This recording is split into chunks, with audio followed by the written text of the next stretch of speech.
لله رب العالمين اللهم صل وسلم. Allah subhanahu wa ta'ala,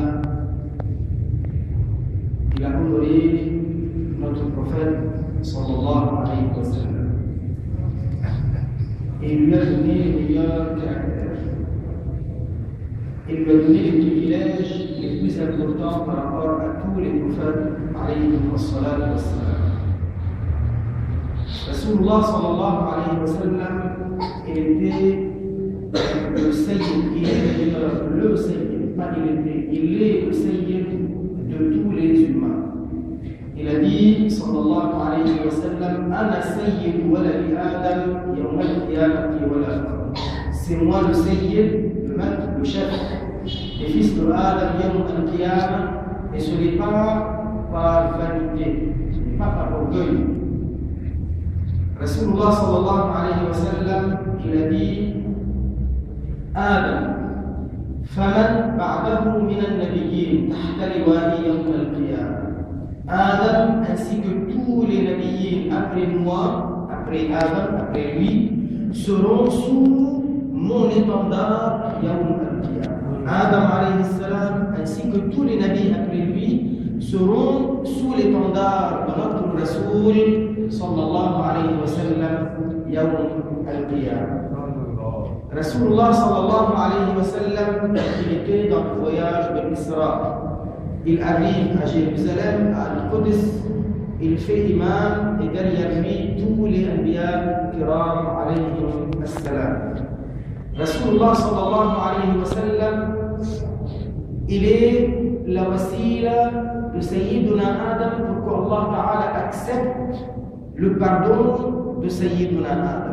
Sayyiduna Adam, quand il a commis l'erreur et il a mangé de l'arbre défendu dans Al-Jannah, et il a imploré Rabbul Alamin afin qu'Allah lui pardonne, il l'a imploré par la wasila de Muhammad sallallahu alayhi wa sallam.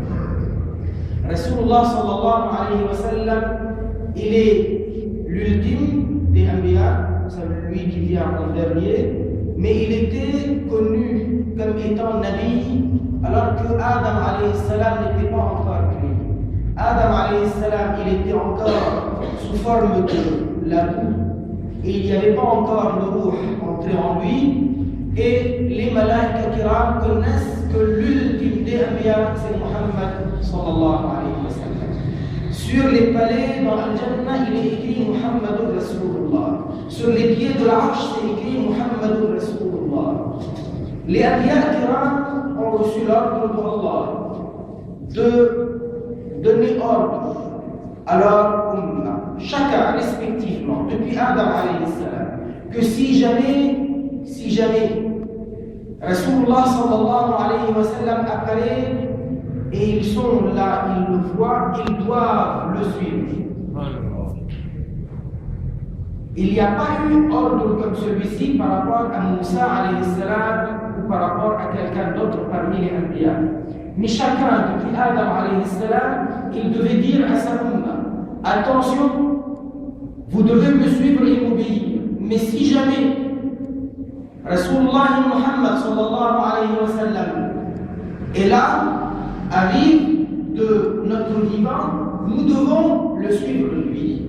Ça c'est un privilège parmi tant de privilèges qu'Allah Ta'ala a donné à notre Nabi sallallahu alayhi wa sallam. Et malgré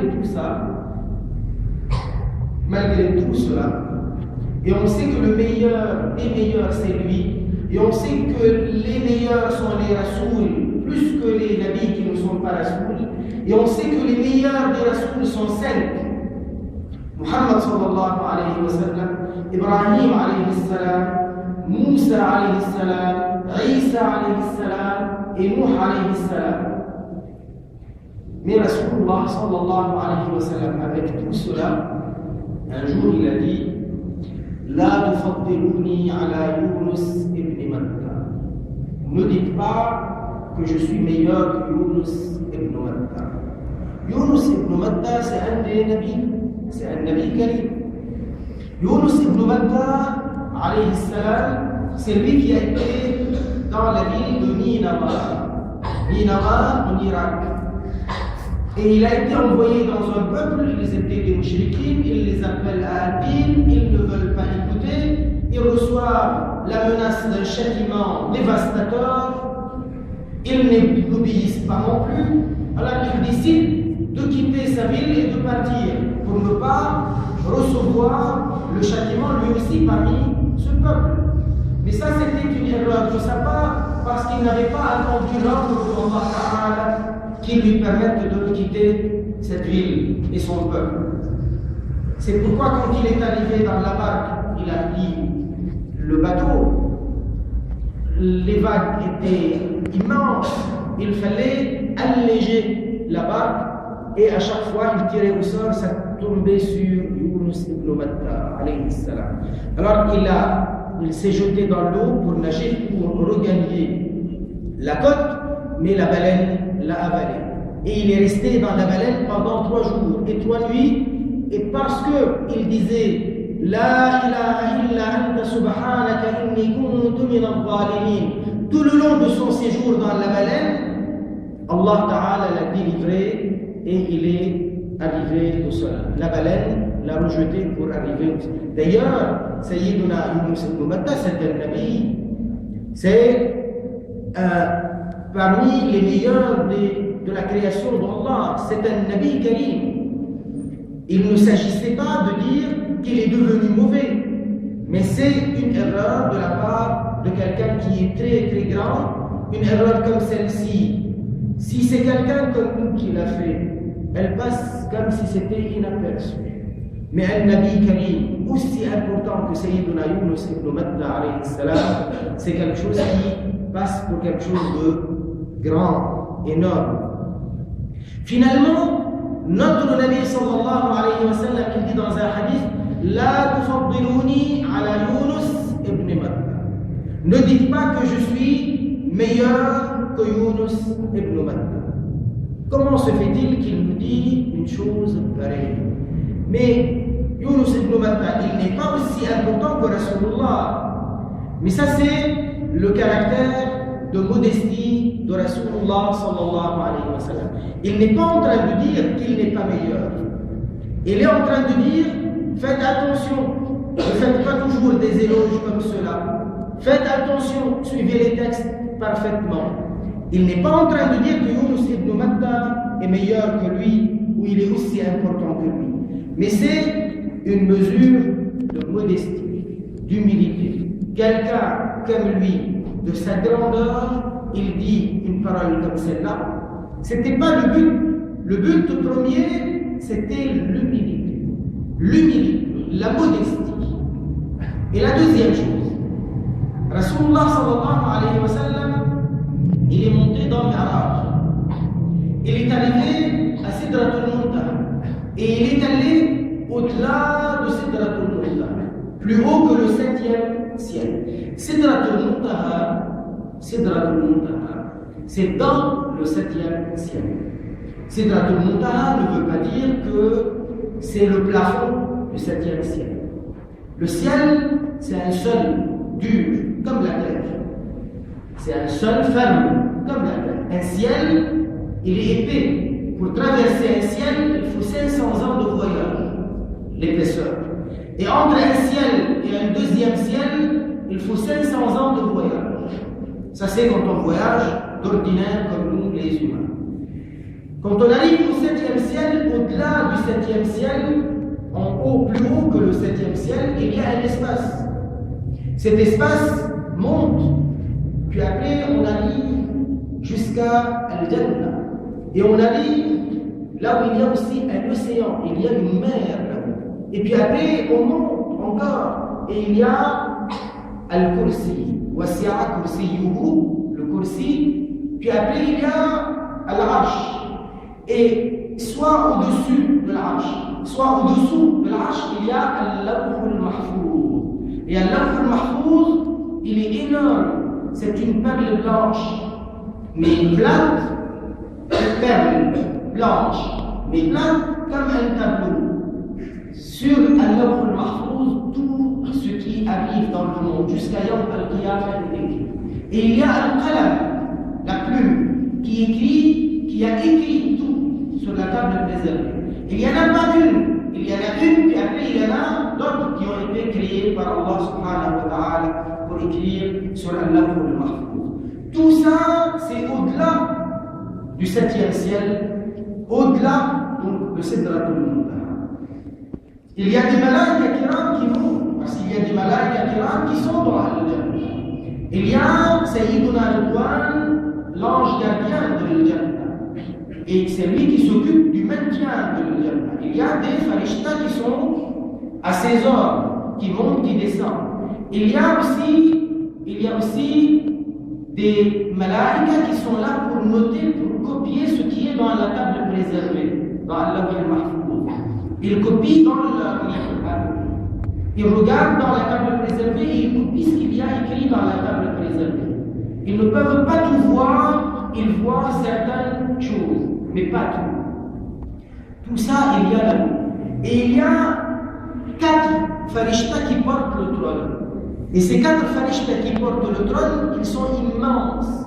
L'un d'eux, il est tellement grand qu'il a l'épaule en bas du trône et ses pieds arrivent jusqu'à la 7e terre. Nous, on est dans la première terre. Plus bas, il y a la 2e, ensuite 3e, 4e, 5e, 6e et 7e terre comme celle-là.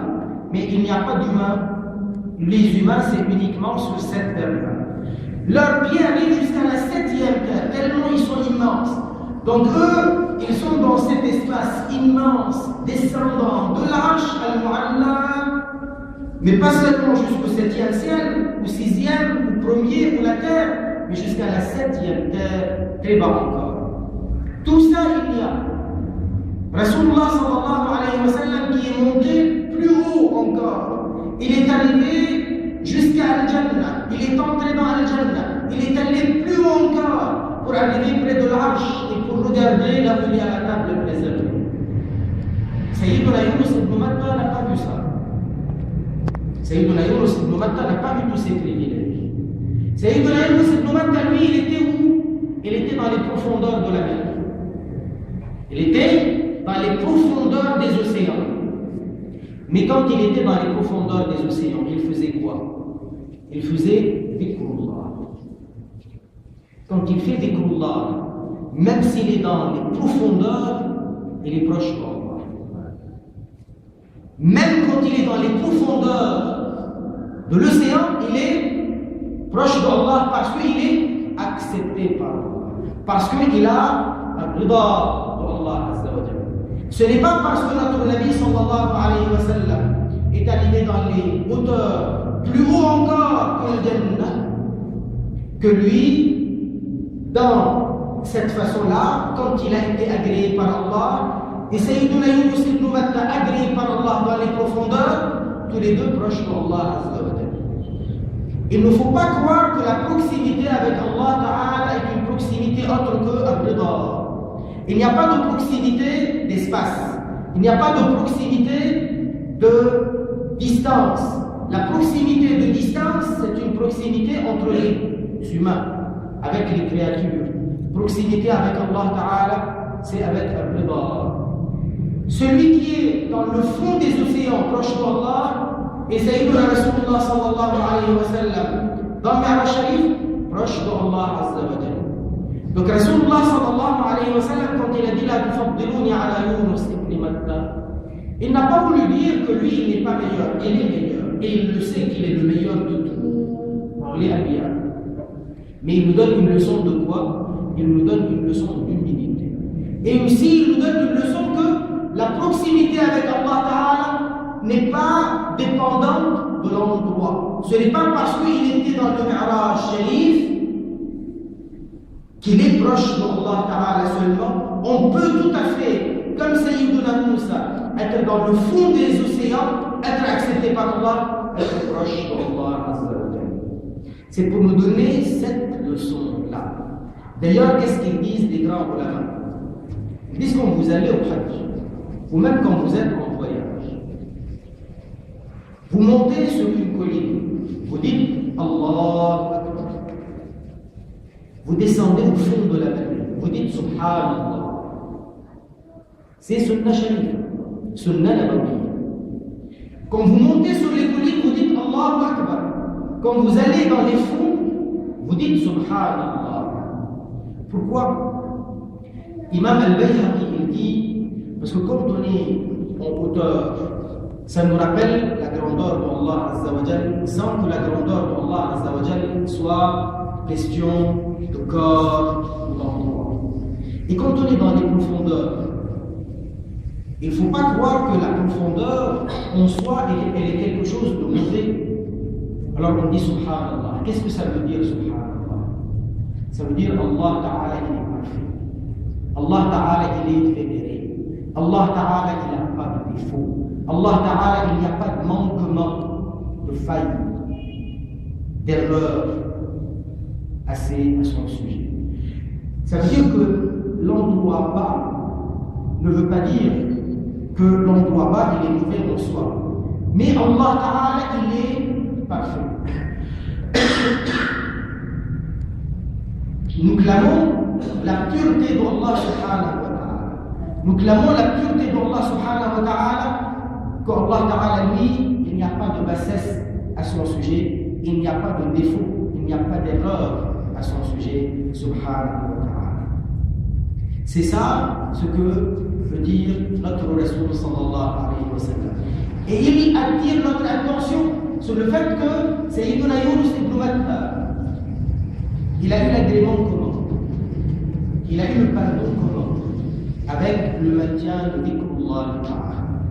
Quand il a dit, pendant cette période où il était dans la haleine, La ilaha illa anta subhanaka inni kuntu min adh-dhalimin. La ilaha illa anta, il n'y a pas de ilah à part toi, ya Rabb. Subhanak, pureté à toi, ya Rabb. Tu es parfait, ya Allah. Tu n'as aucun défaut, ya Allah. C'est ça, subhanak. Inni kuntu min adh-dhalimin, je reconnais, je l'avoue que j'ai été injuste. J'ai été dans l'erreur. C'est ça ce qu'il a voulu dire. Et quelqu'un qui reconnaît, qui fait dhikrullah, Allah Ta'ala lui donne la proximité. Lui, il se rapproche d'Allah Azza wa Jalla. Subhanallah.